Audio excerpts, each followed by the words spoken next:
हाय, hello, नमस्कार, आदाब, सत श्री अकाल। आशा न पूर्ण विश्वास है, अच्छे होंगे, स्वस्थ होंगे, मस्त होंगे और अपनी पढ़ाई कर रहे होंगे। जी हाँ दोस्तों, कहते हैं ना कि रख हौसला, वो मंज़र भी आएगा, प्यासे के पास चलकर समंदर भी आएगा, थक कर ना बैठे मंजिल की मुसाफिर, एक दिन मंजिल भी मिलेगी और मिलने का मज़ा भी आएगा।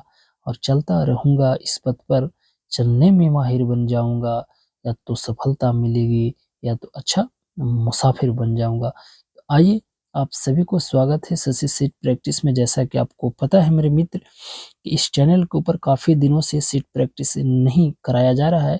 इसके पीछे रीज़न है कि हमारी तबीयत हमारी अच्छी नहीं थी, इसकी वजह से मैं बाहर चला गया था, यानी इलाज कराने के लिए मैं दिल्ली चला गया था। मैं पूरी तरह से फिट हो चुका हूँ और वापस अपना घर, अपनी बिहार गया आ चुका हूँ। तो चलिए, कहते हैं ना कि माध्यम मात्र है, बाकी सब प्रभु का हाथ है। तो चलिए, आज से हम स्टार्ट कर रहे हैं बिहार एसएससी। आपको पता है कि 10 प्लस 2 इंटर लेवल का यह सेट प्रैक्टिस आपको मैं करवाने जा रहा हूं। यह जो है आपको राकेश सर द्वारा ईडू ई गुरुकुल द्वारा संचालित किया जाता है। यानी मैं पूरे यकीन और वादे के साथ कह सकता हूं कि यूट्यूब के ऊपर सबसे बेहतरीन सेटों में से एक है। सबसे बड़ी बात है दोस्त, कि इसका जो है आपको पूरा डिटेल सॉल्यूशन दिया गया है इसी आपको पीडीएफ के अंदर, और पूरी मैथ हो, रीजनिंग हो, यानी सारे विकल्प को डिटेल आपको सॉल्यूशन के साथ इसको आपको बनाया गया है। तो सबसे बेहतरीन सेटों में से एक है। इसका जो है एक सेट नंबर हम ऑलरेडी पहले कवर किए थे, आप उसे जाकर देख लीजिएगा। अगर आपको चाहिए इस क्लास का पीडीएफ, तो जाइए, वीडियो के नीचे डिस्क्रिप्शन है टेलीग्राम को आप ज्वाइन कर लीजिए। वहाँ पे फ्री ऑफ कॉस्ट आपको पीडीएफ प्रोवाइड करा दिया जाता है। तो आज से हमारा यह सिलसिला चालू होगा। तो चलिए, इसी तकिए और कलाम के साथ, कि ना थके हैं पाँव, ना थके हैं पाँव, ना मैंने हिम्मत हारी है, देखे हैं कई दौर मुश्किलों का, इसलिए आज भी सफर जारी है। तो चलिए, आइए चलते हैं आज के सफर पर और देखते हैं आज का पहला प्रश्न। जो यहाँ पे पहला जो प्रश्न यहाँ पे पूछा गया है मित्र, वह आपको बताना है कि इसका सही जवाब क्या होगा। आपको पता है कि हमारी तो एक ही उद्देश्य रहता है कि पढ़ो कहीं से, रिवीजन करो यहीं से, कम समय सटीक तैयारी। अगर पहली बार आप देख रहे होंगे तो मैं आपसे चाहूँगा कि इस चैनल को ज़रूर सब्सक्राइब कीजिए। अगर आपको अच्छा लगता है तो लाइक और शेयर भी ज़रूर किया कीजिए। तो चलिए, पहला जो यहाँ पे प्रश्न जो पूछा गया है मित्र, वह आपको कहता है कि जनसंख्या घनत्व और आर्थिक समृद्धि आपको बताना है किससे संबंधित है। तो देखिए, यहाँ पे इस प्रश्न का जो सही विकल्प होगा वह आपको यहाँ पे ऑप्शन नंबर बी, यानी एक दूसरे से ही संबंधित है। तो बी बिल्कुल इसका सही है। आपको पता है कि जनसंख्या घनत्व, आपको पता है कि 2011 के जनगणना के अनुसार, अगर मैं देखा जाए कि राज्य में सबसे ज़्यादा अगर डेंसिटी है, तो वह अपना ही बिहार का डेंसिटी सर्वाधिक है। कितना है? तो 1106 है। मगर परंतु मैं केंद्र शासित प्रदेश में अगर पूछूं कि सबसे ज़्यादा डेंसिटी कहाँ है, तो वह आपको दिल्ली में देखने को मिलेगा, 11,006। तो आप इस चीज़ को जरूर याद रखिएगा। अब बात आई है घनत्व की, यानी डेंसिटी की। आपको पता ही होगा कि घनत्व का जो होता है, यानी घनत्व बराबर फॉर्मूला होता है द्रव्यमान बटा आयतन। आपको पता है कि द्रव्यमान का इस मात्रक किलोग्राम होता है और आयतन का आपको पता है कि मीटर क्यूब होता है। तो आप इस चीज को जरूर याद रखिएगा। अगला जो यहाँ पे प्रश्न पूछा गया है मित्र, वह आपको कहता है कि देश में स्टॉक एक्सचेंज को कौन नियमित करता है। नियमित करने का तात्पर्य है इसका कौन रेगुलेट करता है। आपको पता है कि एक भारत में संस्था है जिसे हम सेबी कहते हैं, यानी security exchange board of India, जिसकी स्थापना 1988 में, और इसका अधिनियम है 1992 की। इसका मुख्यालय मुंबई महाराष्ट्र में देखने को मिलेगा और इसकी पहली महिला अध्यक्ष भी बनाया गया है, माधवी पुरी बुच। तो आप इन्हें जरूर याद रखिएगा। आपको पता है कि दुनिया का, यानी यानी एशिया का सबसे पुराना अगर कोई स्टॉक एक्सचेंज है तो वही बॉम्बे स्टॉक एक्सचेंज है।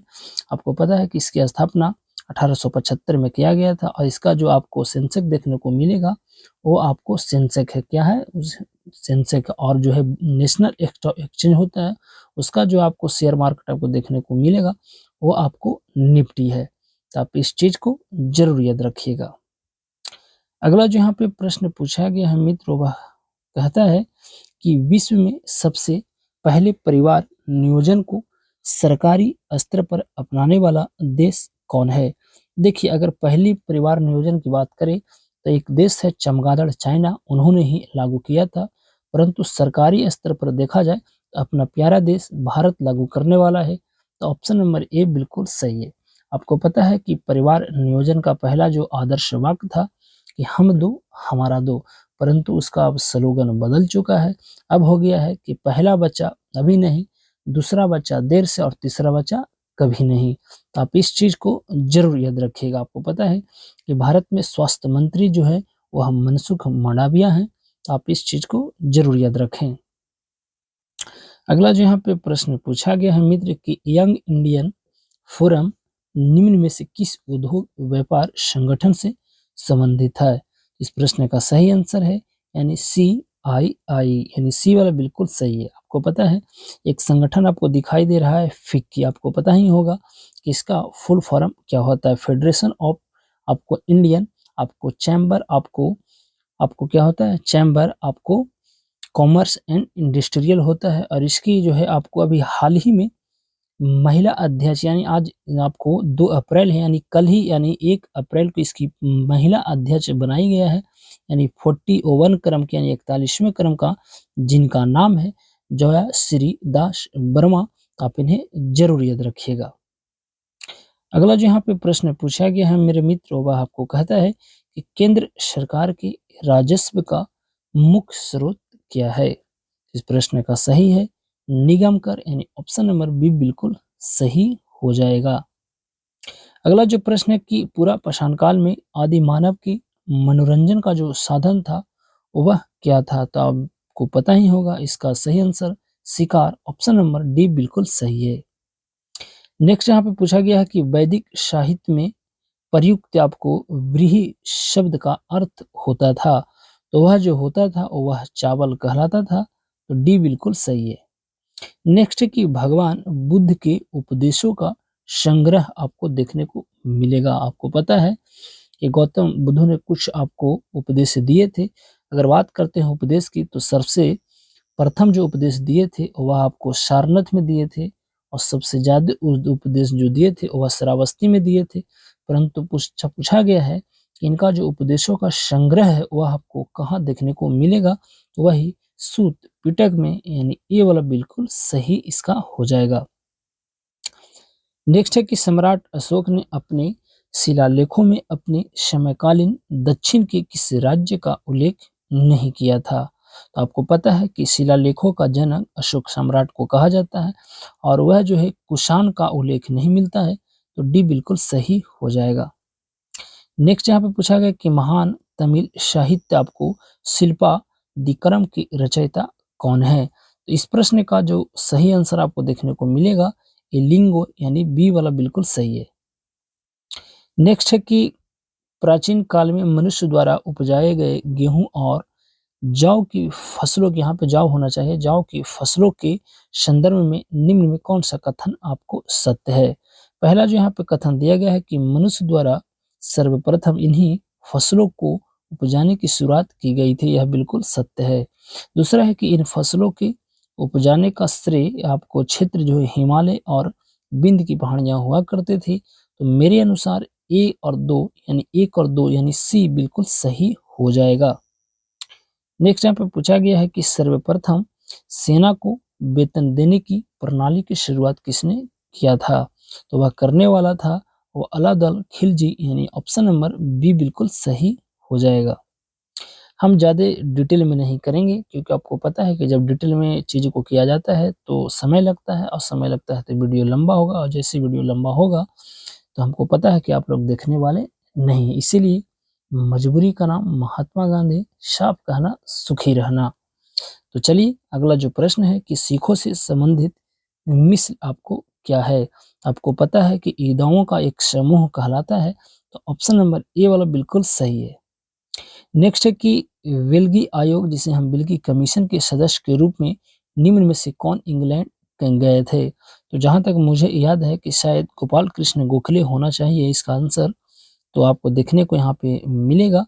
तो बताइए कि इस प्रश्न का सही जवाब क्या होगा? तो इस प्रश्न का जो सही जवाब देखने को यहाँ पे देखा जाए, बिल्कुल Gopal Krishna Gokhale option number D में है, तो डी इसका बिल्कुल सही है। नेक्स्ट है कि किसने कहा था कि भारत को एकजुट होना और एक बार फिर अपने बल से संपूर्ण विश्व पर विजय प्राप्त करनी है? तो वही स्वामी विवेकानंद, यानी ऑप्शन नंबर सी वाला बिल्कुल सही है। नेक्स्ट है कि भारत में सचिव पद किसके द्वारा निर्मित किया गया था? तो वह जो निर्मित किया गया था भारत सरकार अधिनियम 1858 के द्वारा, यानी बी यहाँ पे बिल्कुल सही है। नेक्स्ट है कि निम्न में कौन INA संबंधित नहीं थे? देखिए INA का तात्पर्य है इंडियन नेशनल आर्मी से संबंधित है, और इसमें जो संबंधित नहीं थे वह थे आपको आरसी दत्त नहीं थे, और बाकी सारे विकल्प इसका सही हो जाएगा। तो यहाँ पे डी बिल्कुल इस प्रश्न का सही जवाब होना चाहिए। नेक्स्ट यहाँ पे पूछा गया है कि निम्नलिखित घटनाओं को कालक्रम अनुसार आपको बताना है कि सबसे पहले इसमें कौन सा घटना घटी थी। तो देखिए यहाँ पे अगर देखा जाए तो सबसे पहले जो घटना घटी थी वह सलवाई की संधि घटी थी। कब घटी थी? तो ये आपको घटी थी 1782 में शायद आपको देखने को मिलेगा। तो यह जो है आपको संधि 1782 में, यानी सलवाई की संधि। उसके बाद जो हो जाएगा वह आपको मंगलोर की संधि होगी। कब होगी? मंगलोर की संधि। और मंगलोर की संधि जो हुआ था आपको, यह आपको 1784 में आपको देखने को मिलेगा। उसके बाद जो हुआ था वह आपको यहाँ पे देखा जाए तो अमृतसर की संधि हुई थी, और अमृतसर की संधि जो हुई थी ना वह आपको 1809 ईस्वी में देखने को मिलेगा। तो आप इस चीज को जरूर याद रखिएगा। उसके बाद आता है हमारा सुगौली की संधि, और सुगौली की जो संधि हुआ था मित्र, मैं आपको बता दूं, यह आपको 1816 ईस्वी में आपको देखने को मिलेगा। तो आप इस चीज को जरूर याद रखिएगा। तो इस तरह से देखा जाए तो इसका सारे यानी 4 3 2 1, यानी ये वाला बिल्कुल सही हो जाएगा। नेक्स्ट है कि प्रस्तावना का वह प्रावधान जो सभी व्यक्ति नागरिकों को मतदान का अधिकार प्रदान करता है वह क्या कहलाता है? तो वह जो कहलाता है डेमोक्रेसी होना चाहिए, यानी लोकतंत्र होना चाहिए, यानी 19 को देखा जाए तो बी बिल्कुल सही है। नेक्स्ट यहाँ पे पूछा गया है कि भारतीय प्रशासनिक ढांचा का मॉडल निम्न में से किस देश से लिया गया था? तो वह जो लिया गया था ब्रिटेन, आपको ब्रिटेन से लिया गया था, यानी ऑप्शन नंबर बी बिल्कुल सही है। नेक्स्ट है कि मूलभूत मौलिक अधिकारों का प्रमुख उद्देश्य क्या है? देखिए यहाँ पे देखा जाए तो ऑप्शन के अनुसार व्यक्तिगत स्वतंत्रता को सुनिश्चित करना ही, यानी मौलिक अधिकारों का प्रमुख उद्देश्य होता है। तो यहाँ पे बी बिल्कुल सही है। नेक्स्ट है कि भारतीय संविधान निर्माताओं में मन तथा आदर्शों की झलक दिखती है। तो देखिए यह जो दिखती है वह आपको प्रियम्बल में, यानी प्रस्तावना में। तो ऑप्शन नंबर यहाँ पे देखा जाए तो डी बिल्कुल इसका सही जवाब होना चाहिए। नेक्स्ट यहाँ पे पूछा गया है कि ग्राम पंचायत चुनाव कराने का सर्वप्रथम निर्णय किसके द्वारा लिया जाता है? आपको पता है कि ग्राम पंचायत का जिसका आर्टिकल है वह आपको 40 में देखने को मिलेगा, और इसमें देखा जाए तो राज्य सरकार द्वारा निर्णय लिया जाता है। तो ऑप्शन नंबर यहाँ पे डी बिल्कुल सही है। आपको पता है कि वोट देने का जो अधिकार है वह जो है व्यक्ति मताधिकार देखा जाए तो आर्टिकल 226 में इसका चर्चा किया गया है, और वोट देने का जो अधिकार है वह आपको पहले कितना था? तो 21 वर्ष था, और 21 वर्ष से घटाकर कर दिया गया था 18 वर्ष। आपको पता है कि 61वां संविधान संशोधन हुआ था, वह आपको 1988 में हुआ था और लागू हुआ था 1989 में। तो आप इसे जरूर याद रखिएगा। अगला जो यहाँ पे प्रश्न यहाँ पे पूछा गया है कि उपराष्ट्रपति को पद से हटाने का संकल्प किसके द्वारा पेश किया जाता है? देखिए उपराष्ट्रपति जो होता है वह राज्यसभा का सभापति होता है, तो जाहिर सी बात है वह राज्यसभा में ही संकल्प पेश किया जाएगा। तो ये बिल्कुल सही है। नेक्स्ट है कि कौन सा अधिकार सर्वोच्च न्यायालय को प्राप्त है? तो देखिए सर्वोच्च न्यायालय का जो, जिसे हम सुप्रीम कोर्ट कहते हैं, आपको पता है कि भारत में सर्वोच्च न्यायालय की संख्या 1 है, और हाई कोर्टों की अगर संख्या देखा जाए तो वह 25 है। तो यहाँ पे देखा जाए तो न्यायिकी जो पुनरीक्षण है ना, ऑप्शन नंबर यहाँ पे बी बिल्कुल इसका सही होना चाहिए। सर्वोच्च न्यायालय का यानी मुख्य न्यायाधीश जिसे हम CJI बोलते हैं, चीफ जस्टिस ऑफ इंडिया, वो आपको अभी 50वें क्रम के DY चंद्रचूड़ देखने को मिलेंगे। तो आप इसे जरूर याद रखिएगा। 25 के बाद आएगा हमारा प्रश्न संख्या 26 और 26 नंबर जो प्रश्न यहाँ पे पूछा गया है कि तदर्थ जिसे है एड होक का अर्थ क्या है। तो एड होक का जो अर्थ होता है मेरे मित्र वह आपको देखने को मिलता है इस उद्देश्य के अतिरिक्त व्यवस्था, यानी सी वाला बिल्कुल सही है। नेक्स्ट है कि राज्य के राज्यपाल की सेवानिवृत्ति की आयु क्या है। देखिए आपको पता है कि राज्य का जो राज्यपाल होता है वह प्रेसिडेंट यानी राष्ट्रपति का उत्तराधिकारी होता है, उन्हीं को इच्छा पर्यंत वह कार्य करते हैं। तो मेरे अनुसार तो इसके एक भी विकल्प सही नहीं दिखाई दे रहा है, यानी उपयुक्त में से कोई इसका सही जवाब नहीं होगा। नेक्स्ट है कि किसी राज्य के विधानसभा में कम से कम कितने सदस्य हो सकते हैं। आपको पता है कि विधानसभा में कम से कम अगर सदस्य की बात किया जाए तो 60 बिल्कुल सही है, यानी ऑप्शन नंबर ए वाला बिल्कुल सही हो जाएगा, यानी 28 का ए बिल्कुल सही है। आपको पता है कि बिहार विधानसभा में कितनी सीट है तो 243 सीट आपको देखने को मिलेगा और बिहार में लोकसभा की सीट अगर देखा जाए तो 40 है, राज्यसभा की सीट अगर देखा जाए तो आपको 16 है और यहाँ विधान परिषद भी है, तो विधान परिषद की सीट देखा जाए तो यहाँ 75 है। आप इसे जरूर याद रखिएगा। अगला जो यहाँ पे प्रश्न है कि वोट देने का अधिकार किस प्रकार का अधिकार है। देखिए अभी बताया गया है कि वोट देने का जो अधिकार है उसके लिए हमारा एक आर्टिकल है 226, उसमें व्यक्ति मताधिकार का चर्चा किया गया है। परंतु जो वोट देने का अधिकार है वह राजनीति का अधिकार है, जिसे हम कानूनी अधिकार भी कह सकते हैं। तो ऑप्शन नंबर सी बिल्कुल सही हो जाएगा। नेक्स्ट है कि हिमालय के प्रादेशिक विभाजन के फलस्वरूप पंजाब हिमालय का विस्तार आपको देखने को मिलेगा। तो यह जो है सतलज और सिंधु नदियों के मध्य देखने को मिलेगा, परंतु जो है आपको सबसे बड़ा अगर कोई हिमालय का विस्तार है तो वह आपको नेपाल हिमालय देखने को मिलेगा। आप इसे जरूर याद रखिएगा। अगला है कि ग्रेट बैरियर रीफ ऑस्ट्रेलिया के किस तट पर यानी क्षेत्र पर स्थित है। तो आपको पता है कि दुनिया का सबसे महान प्रवाल भित्ति यानी ग्रेट बैरियर रीफ जो है आपको ऑस्ट्रेलिया के उत्तरी पूर्वी तट पर देखने को मिलेगा। तो ऑप्शन नंबर ए वाला बिल्कुल सही है। नेक्स्ट है कि निम्न में से किस फसल में बुआई तथा कटाई के बीच सर्वाधिक यानी अंतराल होता है। वही गन्ना, जिसे हम केतारी को भी के नाम से जाना जाता है। तो ऑप्शन नंबर सी बिल्कुल सही है। नेक्स्ट है कि हिमालय नदियों की मुख्य विशेषता क्या है। तो देखिए हिमालय नदियाँ की अगर मुख्य विशेषता की अगर बात यहाँ पे किया जाए तो इसमें जल का प्रवाह जो है 12 माह से आपको होता है। तो बी बिल्कुल सही हो जाएगा। नेक्स्ट है कि पारिस्थितिकी तंत्र की विशेषता कौन सा नहीं है। तो पारिस्थितिकी तंत्र की जो विशेषता है कि पारिस्थितिकी तंत्र एक खुला तंत्र है, बिल्कुल सही है। पारिस्थितिकी जो है तंत्र प्राकृतिक संसाधन तंत्र, ये भी सही है। परंतु यहाँ पे कहा गया है कि पारिस्थितिकी जिसे हम इकोसिस्टम कहते हैं शब्द का सर्वप्रथम प्रयोग अर्नेल हेकल नहीं बल्कि टेंसले होना चाहिए। तो ऑप्शन नंबर सी बिल्कुल इसका क्या है, गलत है। तो यहाँ पे गलती आपको विकल्प बताना था, तो सी वाला बिल्कुल सही हो जाएगा। नेक्स्ट यहाँ पे पूछा गया है कि नेशनल फूड आपको आपको फॉसिल पार्क आपको कहाँ स्थित है। देखिए यह जो है जैसलमेर राजस्थान में देखने को मिलेगा। तो डी बिल्कुल सही है। नेक्स्ट है कि दक्षिण भारत की नदियाँ प्रमुख रूप से निम्न में कौन सा अपवाह तंत्र आपको रखती है। तो वही वृक्ष नुमा रखती है। तो ऑप्शन नंबर यहाँ पे सी बिल्कुल सही है। नेक्स्ट यहाँ पे पूछा गया है कि नीचे दिए गए कूट से निम्न पहाड़ियों को दक्षिण से उत्तर की ओर आपको बढ़ते हुए सही क्रम में आपको व्यवस्थित करना है। तो देखिए इस प्रश्न का जो सही विकल्प होगा ना वह आपको क्या होना चाहिए। इस प्रश्न का जो सही विकल्प पहला जो है आपको सतमाला की पहाड़ियाँ आएगा, उसके बाद आ जाएगा कैमूर की पहाड़ियाँ, उसके बाद आ जाएगा नागा पर्वत, उसके बाद पीर पंजाल, यानी बी बिल्कुल इसका सही हो जाएगा। 37 के बाद आएगा हमारा प्रश्न संख्या 38। अब 38 नंबर जो प्रश्न यहाँ पे पूछा गया है कि हिमालय की रचना समानांतर वलय श्रेणियों से हुई है, जिसमें आपको प्राचीनतम जो श्रेणी है वह आपको बताना है। तो बृहत हिमालय जो है ना प्राचीनतम श्रेणियों में से एक है। तो सी बिल्कुल सही है।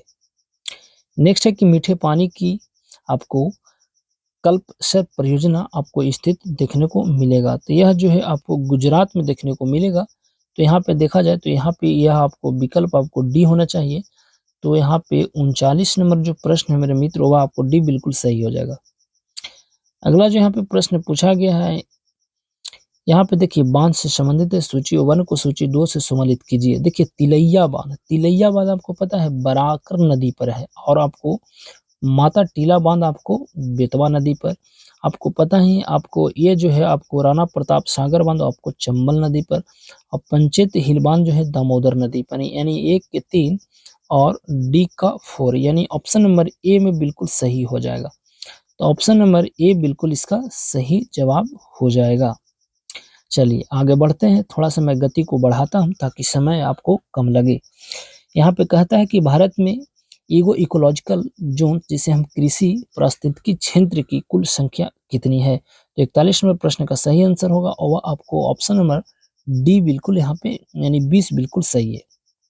नेक्स्ट जो पूछा गया है कि निम्न में कौन-सा एक समानांतर फसल का उदाहरण है? तो देखिए समानांतर फसल के कहने का मतलब है कि एक साथ जो है आपको उगाया जाता है, तो गेहूँ भी और सरसों भी एक ही बार इसे बुना जाता है, तो ऑप्शन नंबर बी बिल्कुल सही है। नेक्स्ट है कि निम्नलिखित में से कौन सम्मिलित नहीं है? देखिए यहाँ पे देखा जाए तो अम्बाला जो है आपको उर्वरक के लिए ये तो सही है, नेपानगर कागज़ ये भी सही है, और नरौरा जो है आपको ये भी आपको आपको परमाणु शक्ति के लिए, परंतु सिंदरी है तांबा नहीं होगा। आपको पता है कि सिंदरी आपको किस लिए फेमस है, तो ऑप्शन नंबर सी बिल्कुल सही है। नेक्स्ट यहाँ पे पूछा गया है कि वायु की क्षैतिज गति से होने वाले ऊष्मा के अंतरण को क्या कहते हैं? तो जो उसे कहा जाता है वह आपको अभिवहन कहा जाता है, तो ये वाला बिल्कुल सही है। नेक्स्ट है कि एक वास्तविक गैस किसमें एक आदर्श गैस के रूप में क्रिया कर सकती है? तो जो करती है वह कहलाती है निम्न दाब तथा उच्च ताप, यानी बी बिल्कुल सही है। नेक्स्ट है कि श्वेत प्रकाश के कितने रंगों का मिश्रण है? तो वही आपको 7 या आपको स्पेक्ट्रम वाला, यानी डी बिल्कुल सही हो जाएगा। और वह लेंस जो किरणों को एकत्रित करता है उसे कहते हैं अभिसारी लेंस, और जो फैला दे उसे हम अपसारी कहते हैं, तो ये वाला बिल्कुल सही है। परावर्तन के नियम के अनुसार क्या होना चाहिए? देखिए परावर्तन के नियम के अनुसार जो होगा यहाँ पे कि आपतन कोण परावर्तन कोण के बराबर होता है, तो यानी सी वाला बिल्कुल सही हो जाएगा। नेक्स्ट है कि किसी ठोस पदार्थ के द्रव्य में परिवर्तित हुए बिना सीधे गैसीय अवस्था में परिवर्तित हो जाने की प्रक्रिया निम्नलिखित में से क्या कहलाती है? वह जो कहलाती है सब्लिमिनेशन, जिसे हम ऊर्ध्वपातन कहते हैं, यानी बी बिल्कुल सही है। नेक्स्ट यहाँ पे पूछा गया है कि कोलाइडल विलयन के संदर्भ में निम्न कथन पर विचार कीजिए। तो 50 नंबर प्रश्न का सही जवाब क्या होगा? देखिए इसका सही जवाब जो होगा वह ऑप्शन नंबर यहाँ पे बॉल बिल्कुल सही है। अगला जो यहाँ पे प्रश्न पूछा गया है कि मनुष्य को ध्वनि कंपन की अनुभूति किस आवृत्ति सीमा तक होती है? तो आपको पता होगा वह 20 हर्ट्ज से 20,000 हर्ट्ज तक होता है, तो डी बिल्कुल सही है। नेक्स्ट है कि एक पहिए की गाड़ी किसका उदाहरण है? तो देखिए सेकंड लीवर की उदाहरण हो जाएगा, तो बी बिल्कुल सही है। 1 जूल किसके बराबर होता है? तो देखिए 1 जूल जो होता है ना वो आपको न्यूटन मीटर के बराबर होता है, तो ये वाला बिल्कुल सही है।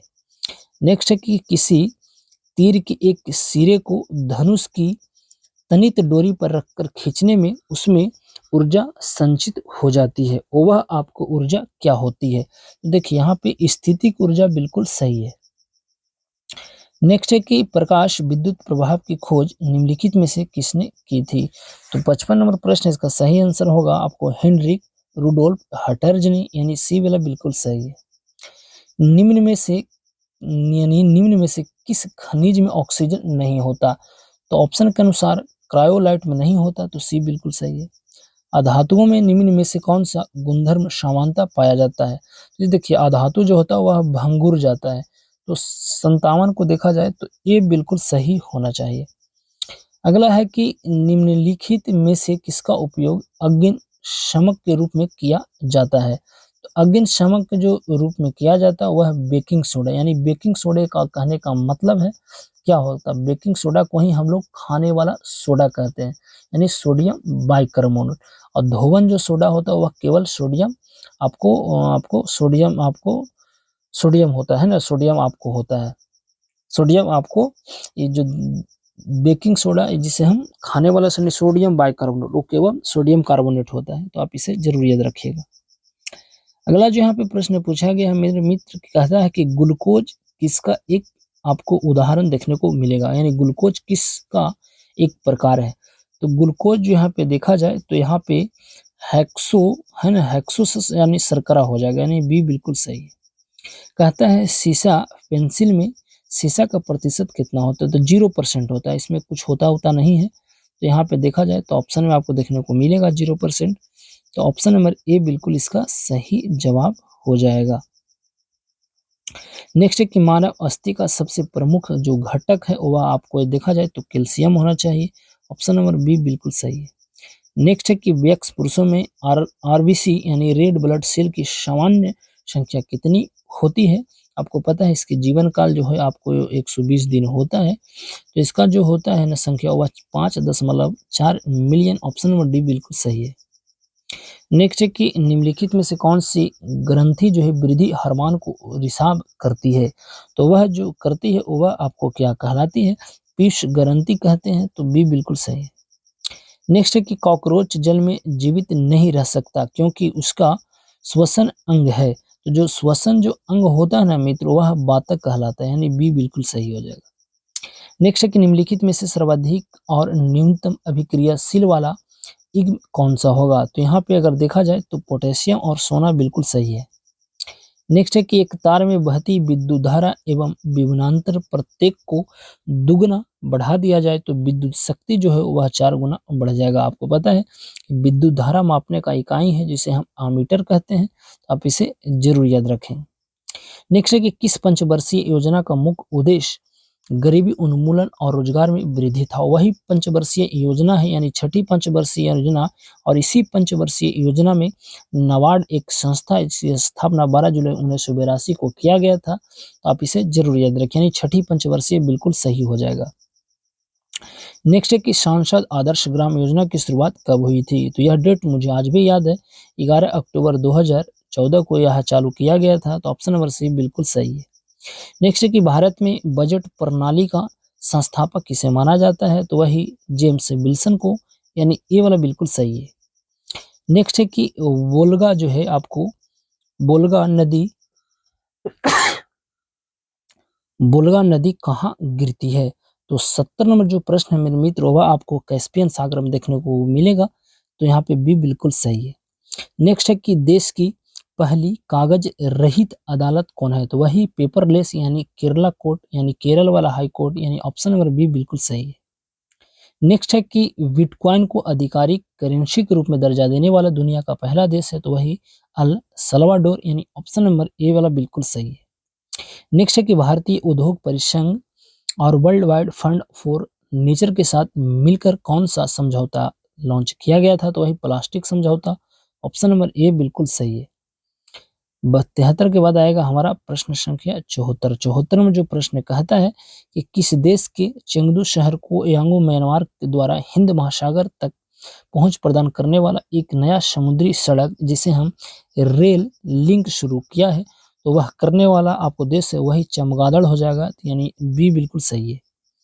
नेक्स्ट यहाँ पे पूछा गया है और यह आपको जीएस का अंतिम प्रश्न है। भारतीय शटलर श्री किदाम्बी श्रीकांत 19 दिसंबर 2021 को विश्व बैडमिंटन चैंपियनशिप के फाइनल में कौन सी मेडल जीतने वाले पहले भारतीय पुरुष खिलाड़ी बन गए थे, तो इन्होंने सिल्वर मेडल को जीता था।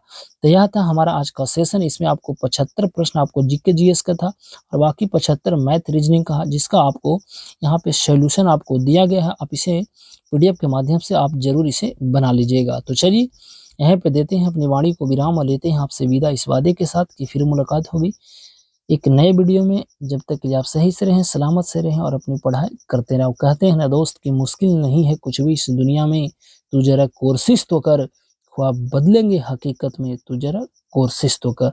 तो अब हमें दीजिए इजाजत, नमस्कार।